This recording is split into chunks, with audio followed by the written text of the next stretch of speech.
episode 1 of Whiskey Through the Lens. It's a new project we kind of wanted to start to kind of see what else we can do in the world of whiskey. It's 3 of us here. We got Jeff March and Rich Brainerd. We just wanted to do some quick introductions of ourselves and kind of where we come at the hobby from. So, Jeff, what are you?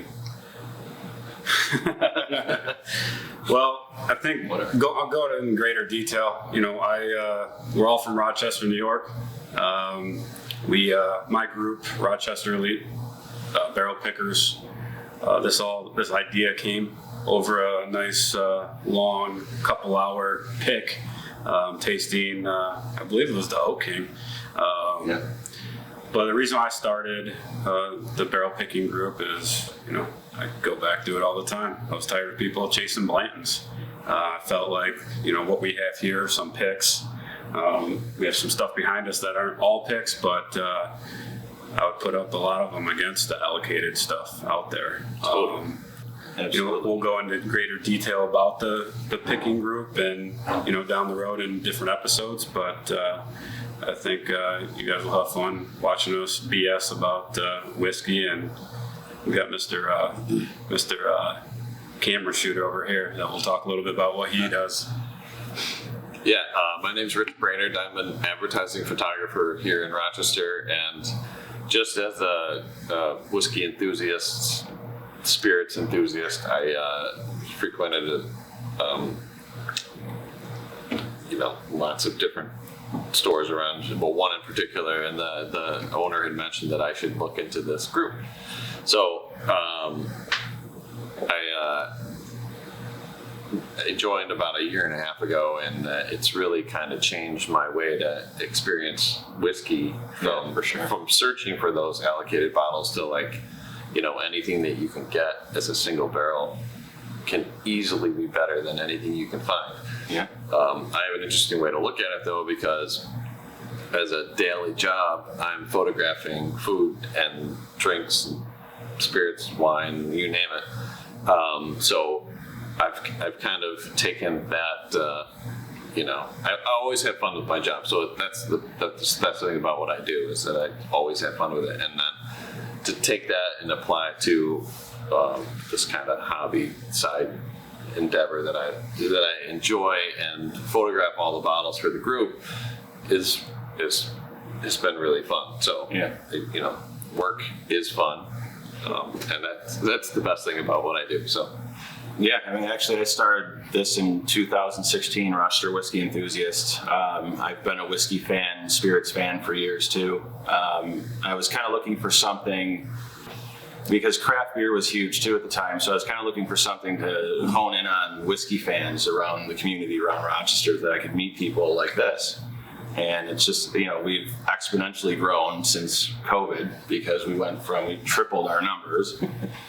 More people were stuck home, so more people were drinking more, and I think it kind of helped us out. But no, I mean, it allows you to meet really cool people like Jeff and Rich. And I mean, Jeff taking that, you know, when we were at 200 and some odd members, we had enough to go ahead and develop that private group, and you took it and, man, you've run with it. And that's awesome. I mean, it's kept people from having to worry about the stuff that they see that's supposedly rare and hard to find, and really introduced you to other things that are out there that are just as good.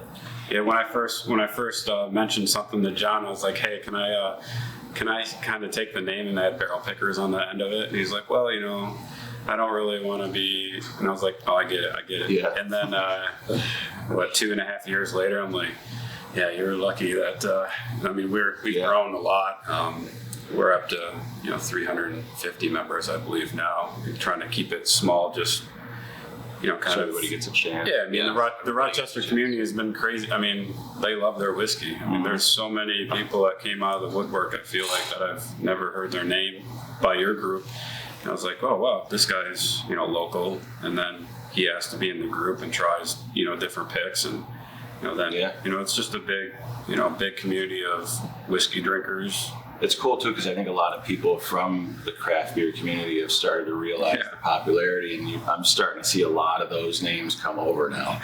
And even some of those guys now posting on those craft beer pages, like, what are you drinking tonight? And they're posting a picture of this. Yeah. You know, or they're posting a picture of another whiskey or something. It's kind of cool to see it all happen. The beer community here in Rochester is is insane, and I actually feel like the whiskey community is insane as well, which is great. Yeah, for sure. Oh, I remember the first guy that, I'm like, why do you want to be in the picking group? Do you know what whiskey is? It's like, dude, the stickers are awesome. And I was like, well, you know, I don't really pride myself on the stickers. I actually pride myself on what's inside the bottle. The stickers are pretty cool. Yeah, but he's like, I'm just collecting the set. I'm like, yeah, cool. Yeah. But you know, I think you know what we're gonna do is we're gonna have different talking points through the episodes to see how this goes. We were just winging it. Yeah, let us know ideas if you guys want to see anything. So we were just winging it, you know, kind of having a little drunk talk about what are we gonna name it? What are we gonna do this? Who's drunk? you guys, maybe, I don't know. Yeah, let's do a podcast. But then, you know, we actually walked into this 20 minutes ago with no notes or anything. You know, we're figuring it out as we go. So. Wake up the next morning, John's like, I really want to do this. Yep. I said I was going to set an alarm and message you guys because I knew you'd forget. Well, I thought it came first thing in the morning too. Yeah. Every episode we will try to showcase, it doesn't necessarily have to be a pick, but you know, for the first bottle we chose in the 2 years that about 2.5 years the group has been around, we hit our 50th barrel pick, which was kind of quick. We're gonna hit impressive. Yeah, we're gonna hit 100 this year. So we'll have a commemorative bottle of probably something similar. Happy Van Winkle. No, 29-year-old. But this one is from New York Distilling. It's Ragtime Rye. It was about a 5-year rye, and the last year it was aged in privateer rum barrels. So let's try this and see what we all think. I haven't had this in a while, actually.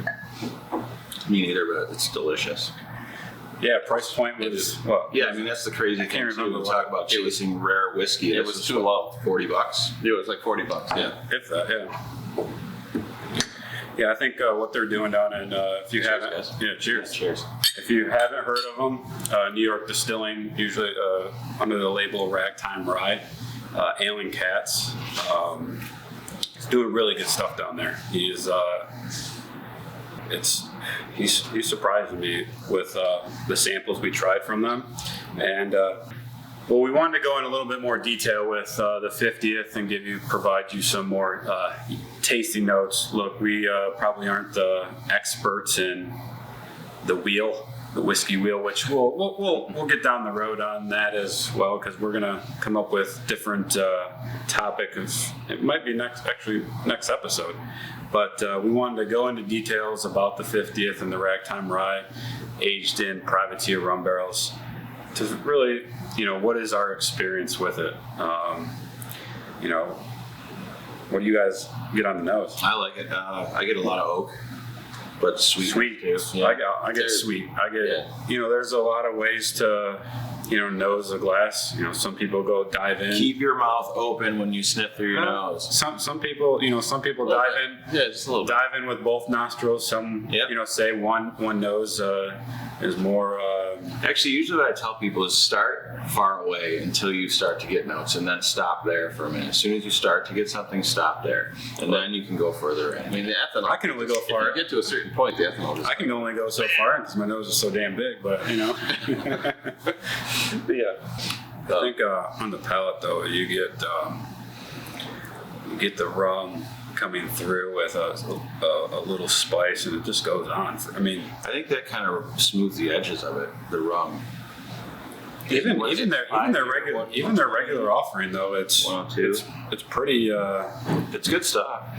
It is really good stuff. Yeah. I mean, I get a lot of fruit on the nose, which I wasn't. I'm a fan of sweeter whiskey, so not everybody is. I mean, I like the sweetness of it. That's what made me. You do like Fireball, right?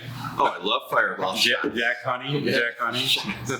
No, but on the palate, you know, this one I think it just stays with you. Fireball mixed with rum chata. See, now you got me on a different tangent. It's it really comes. The rum actually just blows this thing away. It's pretty. The rum on the finish is the biggest thing for me. I mean, like it's whiskey up front, and then it's like as it fades through it turns into like, well, there's rum there. Oh wait, no, it's not rum. It's whiskey. Well, Yeah. there's a little rum, like, and like this long, spicy, Yeah, the more finish is rum-oriented super long. I finish. like it. I think if I would say, not that any of us are pros, but if someone grabbed a bottle that is not, I would say, a whiskey advocate, and they tried this bottle, they would think it would be, they probably wouldn't know what notes are, or what they're tasting. Right. But it'd be I think they would say this is a well-balanced, good drinker. Yeah. That honestly, I don't even think you need an ice cube or a drop of water. No. A lot of people do ask me. I'm tired of seeing fridge ice out there, but Yeah, I know. how do you drink it? We'll take it. Maybe we'll do this for a couple other episodes. There's no wrong Where way, but no, there's three ways. You could put an ice cube. There's a drop of water or neat. yeah. I mean, and Coke is not an option. Or a cocktail. But We should talk about cocktails at some point too, because I have a big cocktail influence per se, and you can make really good cocktails from really good whiskey. Yeah, absolutely. As long as you have really good components all Well, if the way you play through. to the strength of that whiskey, then yeah, you can make phenomenal cocktails. But I think they would, going back to, I think they would say this is, just it's an easy drinker. There's a lot of Yeah, people, that's there's a what lot I of was my gonna friends say, that are just yeah. getting into whiskey. Yeah. They're like, It's a good I don't- transition. I don't know any of those notes or whatever. I know what's good and what's bad. And a lot of people ask me on picks, like, what do you get? I'm like, I have my profile. I'm not going to know. This is Different blah, for blah, blah. This is this. This is this. I know what I like. It's, I'm getting better at notes for sure. My palate's, finally coming around. This is the RWE thing, Yeah. because I just had a customer that came into work and he was taller than me, believe it or not. No way. And he said, I know you. And I turned around and I said, is that good or bad? And he said, no, it's good. He goes, I'm a member of Russia Whiskey Enthusiast. And I said, oh, awesome. And he's kind of new to it, but he's afraid to post because he doesn't know. He's like, oh, I don't know what you guys know. And like, what do you mean by, what do you, whatever you taste is what you taste. We don't know anything. It's not. Compared to some people out there, The we only don't thing know I would anything. have said to him is say, don't ask where Pappy is. Right, yeah, don't ask for Blanton's, don't ask for Pappy, don't ask for Buffalo Trace. Just go get a bottle with it. But so what I usually tell these guys is, if you like something, like, whatever it might be, go online and type in that whiskey, Google search that whiskey with mash bill after it, and learn what the mash bill is. Mm-hmm. And then if you see, so it's a 35 rye, or it's a heavy wheat. Look for other whiskeys like that, and then try those. And if you don't like that second one, then maybe kind of alter to another grain that you might think might make it taste good. And the secondary finish. Don't worry about what the label says or how rare it is. Just look at how it's made. The only thing I would, this is definitely for another episode is, I do look at the label, because the only thing I want to know is this their own distillate? Right. Is this Tennessee? see, Is this Tennessee? Yeah. That's a good way to train some of the newer people, because they don't realize that. I think MGP is up to like about 140 products that they source for. Yeah, they Something have like 22 different mash bills, I think. something 22. crazy, but 22. Yeah. Can you imagine making That's that insane. many different whiskeys in house? And how old could What they a all be? huge operation that is. I mean, I want to go. That's the only tour I want to go on. Yeah, that one I want to go on because I it's wanna going to go. take a half a day. But All right. I think Overall- we just planned a, No. a future Yeah, episode for down sure. the road. I think we're doing this live and we're doing it to see it our pants, but Yeah. I think we also should give a rating for every bottle we try too. Ooh, out of 5, out of 10. Out of 10, right? Out of 10, out of 10, out of 10. So One this, being the worst. so and price point too, right? Well, Let- price let's- point, this no. gets whatever the best is. Yeah, because it's no. Let's say 35. no. And we're not just gonna do. For real, yeah. And we're not gonna do my group's picks for every tasting. We're gonna, we thought for our first one we'd do this one just because it's Yeah, a really. special bottle as a 50th release. But I think this was what, $36.99, $37.99. Really close to Some- it. Yeah. Let's just say under 36 40 to- bucks. I was going to say Somewhere in there. 34.99. I would I mean, the only thing I would, I'd probably give. I mean, for that price, I'd give it a 9.5. 100%. But Yeah, the reason I want to give it a 10 is because it's not cash strength. And it's rum barrel finish. So That's it's fine. not, That's fine. I But love that. which I love, but some people don't like barrel finish whiskey. 101, So, 101 proof. 102. 102. A lot of people don't like rye. Try this one. well, the And, smell, the rye note in the nose on this is phenomenal with the rum background. Yeah, I love it. No, I The think. combination is phenomenal. Yeah, it's great. I'm going to say 9 then, just because I know Yeah. there's a lot of people that don't like Whatever. barrel finish. I think it's a 10 yeah, I for think what it is. It's Personally, I think it's a 10. I love it for under $40, and it's barrel finish and it's 102 proof. I think It's delicious. stay tuned with us. Give us a chance. Yeah. I think Let I us think you know guys. what you think. Yeah, let us know what you guys want to see. What do you want to see for episode 2, 3, 4, 5, 6? It would be 3, 4, 5. We got two. We got two controlled. Yeah, I think, well, we have probably 4 or 5 episodes under our belt because all we have to do is get shit-faced and just do this. And a lot of people will actually tune into that Yeah, I think because they'll want to join. I think, Eventually, Pappy Van Winkle himself is episode 50. So Yeah, right. we're good on that. Mr. Blanton's going to come with us. Yeah. But, yeah. But, yep. No, we got big The things whole planned. Weller family. Yeah. Yeah. Stay tuned. It's going to be fun. If anything, it's going to be fun. Yeah. It'll be fun. I found out about this because the local restaurant here does their own rye as well. Is it cover? Yeah. Yeah. Okay. Yeah. Yep. And I saw that. I was like, man, that's kind of cool. Let's do something pretty cool for the 50th, kind of a little 50th anniversary. Yeah. type thing. Nailed it. It's really good. Yeah. It's excellent. The rum influence is amazing. The rum influence is so apparent, Yeah. but yet it really blends nicely. Yeah, like on the nose, I thought it was going to be really rum forward, kind of, but it's not. It's actually really nicely balanced. It's like a. I like to say that's a chuggable bottle. Oh, How long was it in the privateer barrels? I believe a year. A year? Okay. Yeah. It was in a year. It really. I thought it came out really nice. It's delightful, honestly. It's really good. So, aging total, 5 years. 5 years? Yeah, I'm pretty sure it was That's 5. really good. yeah, I mean, a 5-year whiskey for $35, $40. I mean, it's phenomenal. Yeah, 102 proof. It's pretty. It came out pretty nice. You have a favorite pick of your group so far, of all of them? Man. So we just had through 2020 we were at 68, and now we just came out. Actually, no, we're 66, and now we released 2, 3 this month, and every month we're gonna try to have it more organized because distillery or distributors really don't know when barrels are coming in. Yeah. That's the toughest thing apart with the group. Is you're not trying to have a December where you drop 10 releases. Right. There's really not much I can do, but now that I've already picked about 40 barrels for 2021, it's easy to kind of coordinate. And a favorite pick though, man, I think it's just cool that the amount of Four Roses we've had. Yeah. I mean, it's my favorite distillery, I think.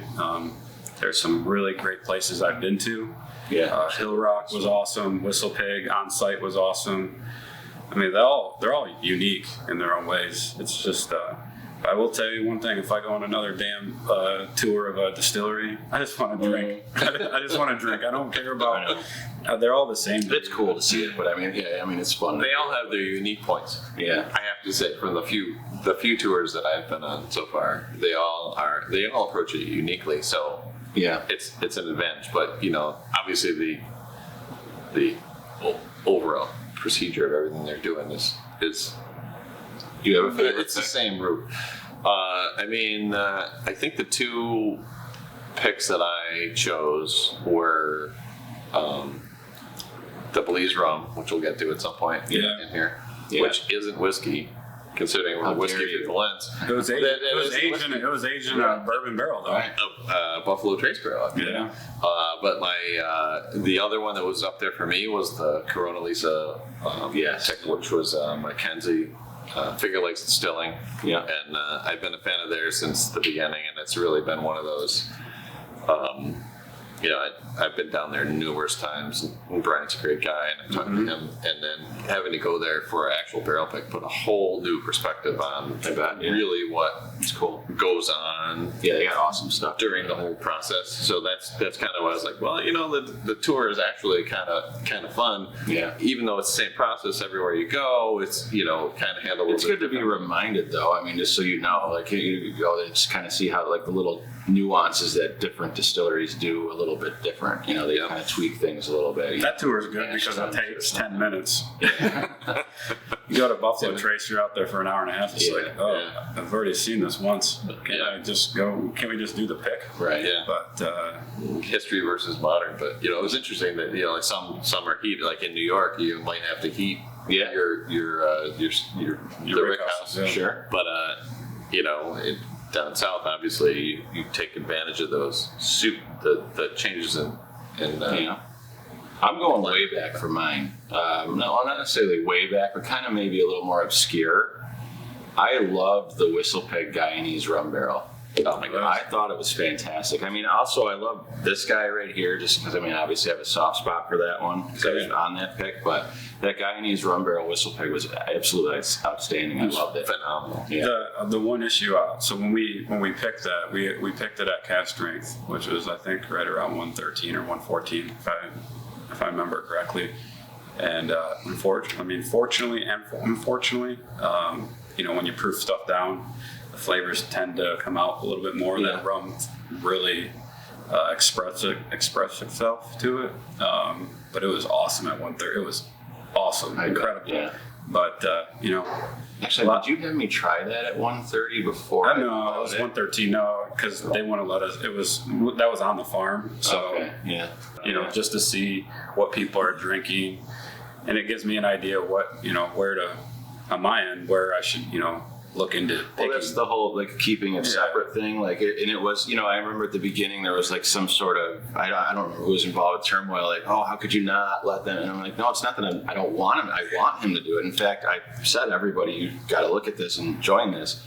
It's just like the RWE thing was nice because I wanted to be the new guy. You know, like I have a couple friends right now that are like going and looking at Evan Williams Bottled and Bond or JW Dan. Like start at that $20 level, you know, do that. And they're really getting into whiskey. And I think for the guys that really enjoy it and kind of take it to the next level, it's a perfect transition. Well, you know, if I let you, if you're able to get it. if the application is accepted. No, I mean I try to have 3 references. Yeah. And I think we all have several hundred bottles, if that, if not more. Yeah, the collection's definitely grown. I'm sorry to those that are watching or listening to the. Yeah, it's been a lot, but you know that's a reason why I upped it to 150 people if I had. Yeah. If I went through damn near 600 requests, but it was the vouch system. So, what do you? I mean, the question I think I have one for you and both of you as well. You know, start with John is, you know, what are you seeing the trend now, you know, during COVID, and you are more in the community, you see all your group members, and what do you think they are? Do you think they're trying new stuff? Are they still sticking to, you know, what whiskey you see a lot? I think the coolest thing to me, I think, is the American single malt category, and I think the Star Word, because I remember us talking a while back about what we can do different, because I know some people were saying, oh, it's too many ryes, let's do something different, and we thought American single malt. You brought up Star Word, it was phenomenal, and we've seen I've seen a lot of like the new people, I guess, in the groups posting how much they love it, and that's awesome to see that because it's a great stepping stone into every other type of whiskey, and it's very good. I think that's probably the biggest trend I see. Barrel finishing is another one. I'm personally a fan of barrel finishing. I love to experiment with the flavors like that. But yeah, I mean, that right there. I mean, you can't talk about it and not have it here. Right, a $50 bottle of a fantastic single malt. Yeah, I mean, it's Australian, but I mean, I like the trend that American distilleries are starting to venture into single malts too and single grain stuff. But yeah, I think that's my favorite. Is that? I mean, what else are you seeing on your site? Not necessarily my group, but like, you know, are you seeing trends that like Well, you know your group better than I know your group. I know some of the people in there, but are you seeing people trying, drinking more like Four Roses, or is it just all over the map? Or Yeah, it seems to be all over. I think the biggest trend I'm seeing now is obviously there's more people, so there are percentages, but I mean more people are having conversations, and that's what I want. Yeah. I want people to learn about it and get to know it and get to know each other and kind of understand like it's a passion. And the conversations that happen, I think, are the most fun part. The one question you probably laugh at and I laugh at is when allocations. Where'd you get that? Yeah, where'd you get that? Do you have another one? No. Like, you know what I had to do to get this one?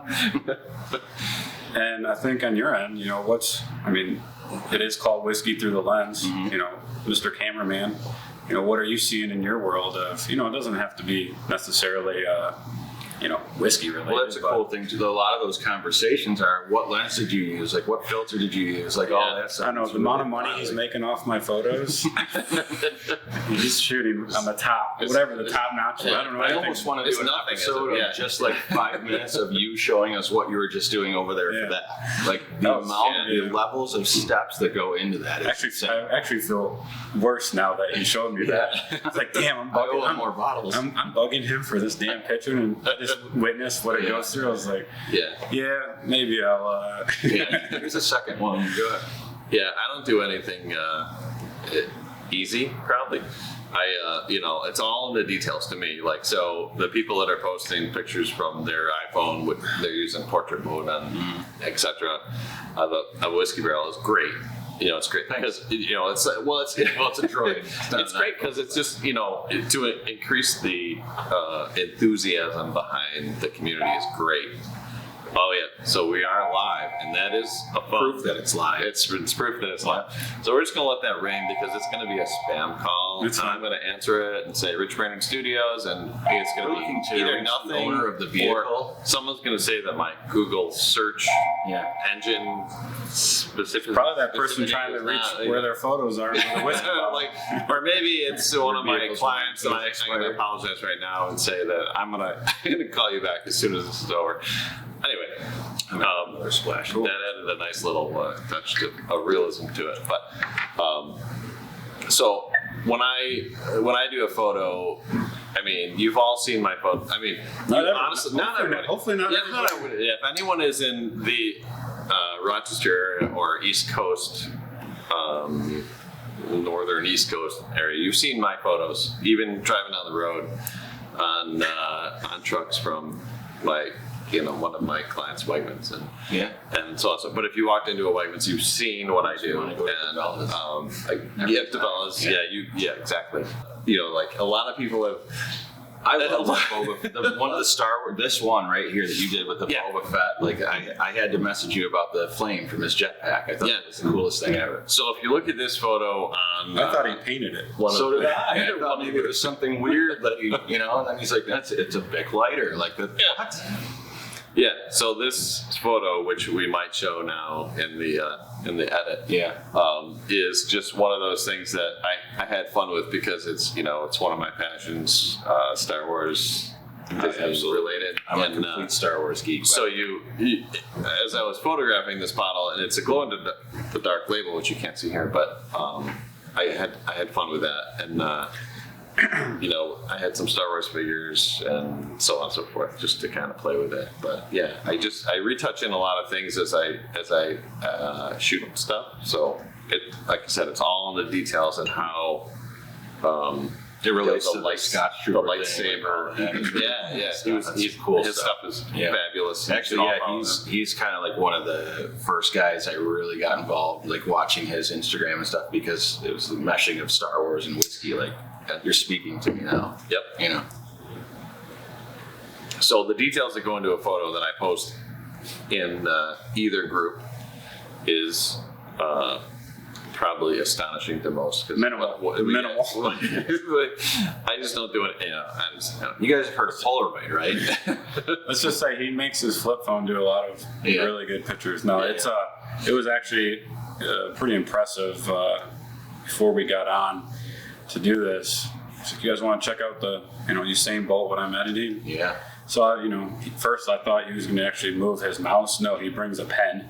Yeah. Whatever that is. and he's drawing and doing all this other shit, and I'm just like, okay, here's layer 1, layer 2. I'm like, man, I feel bad right now. Yeah, but you see things disappear that you would never have, when you originally looked at it, I would never have thought that was in addition to the photograph. Right. I would have thought it was there already, and then you take it out, and I'm like, whoa. I was like, I know It's Rich really only got wild. one of that bottle. Yeah. Now there's Yeah. 2 and 3. Like, Yeah. okay, cool. Like that comment when you're like, well, maybe Photoshop. Like there's another one in the background. It's the one of the I think it was, what was it? Happy 15. Yeah, 15. Yeah, that's Yeah, it was funny.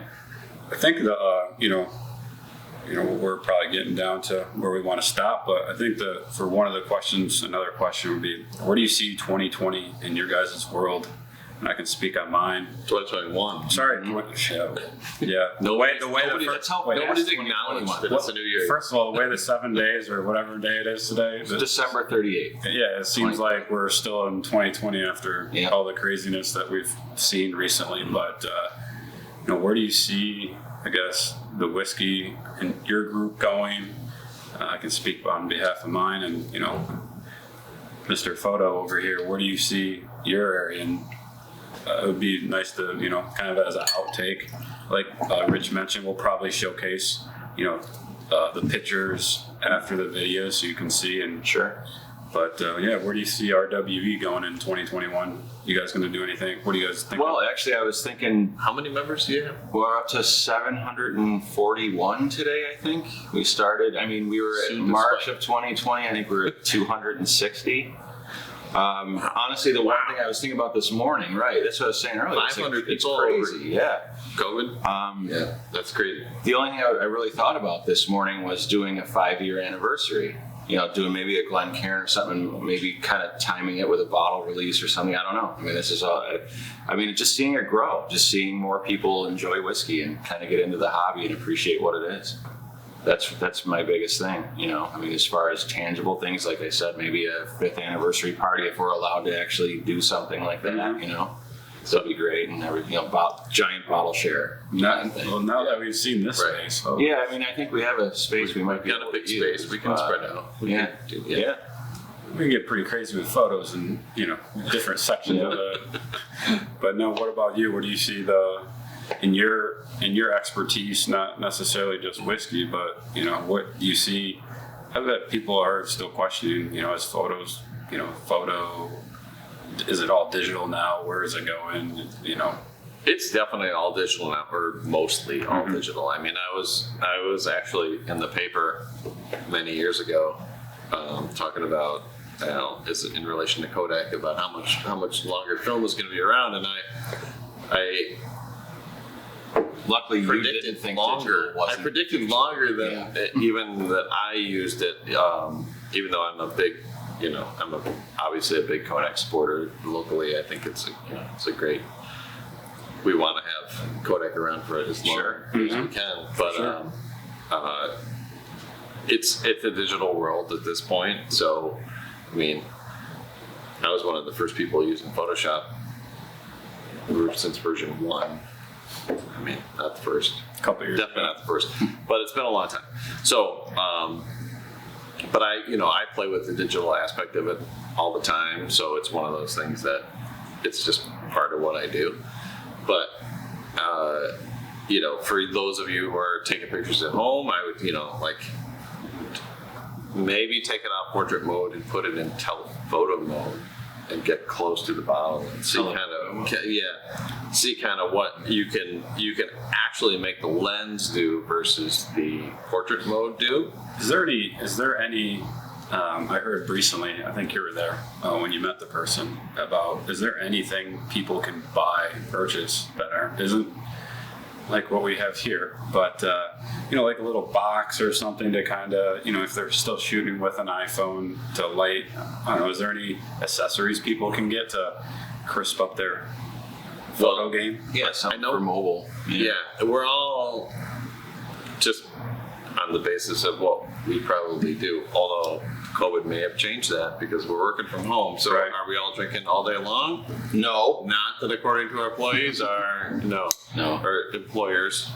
But window light is the best thing. I do a lot of my photography as daylight, and honestly, that's the most realistic thing that we're all used to. I mean, think about it. Like what are we used to? Our light is an artificial light, like this might be, but it's next to a window. So if you want to see something nice, shoot it during the day. Talk about it later. Yeah. That'd be my first thing to say, and then like if you wanna shoot this glass with the bottle behind it, you're gonna kind of get in tight and let your phone actually really blur it out instead of portrait mode, which is great if you're have blonde hair against a dark background. But the rest of it, when it takes the top of the glass and blurs it off, personally, that drives me crazy. I'm sorry. Yeah, I don't. I'm yeah, sorry. That's, I'm sorry. That's one thing when I shoot. When I shoot my photos, since I don't do that really anymore. But when we were shooting that, when I was shooting this to send to my buddy, I was like, I'm gonna do portrait. I can't see the cork. the cork's missing. It disappeared. But no, there's. We all love you, but it doesn't work. Well, anyway, thanks everybody. Hopefully you guys enjoyed this.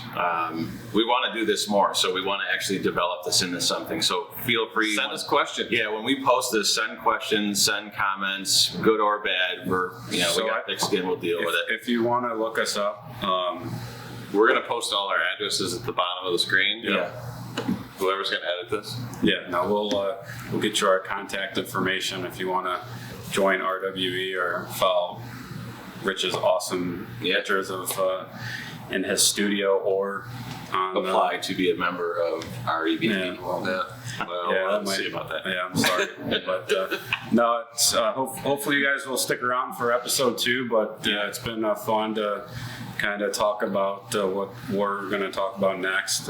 We promise we'll be a little more structured, but no, thank you very much. Cheers. Cheers. Cheers all. Cheers.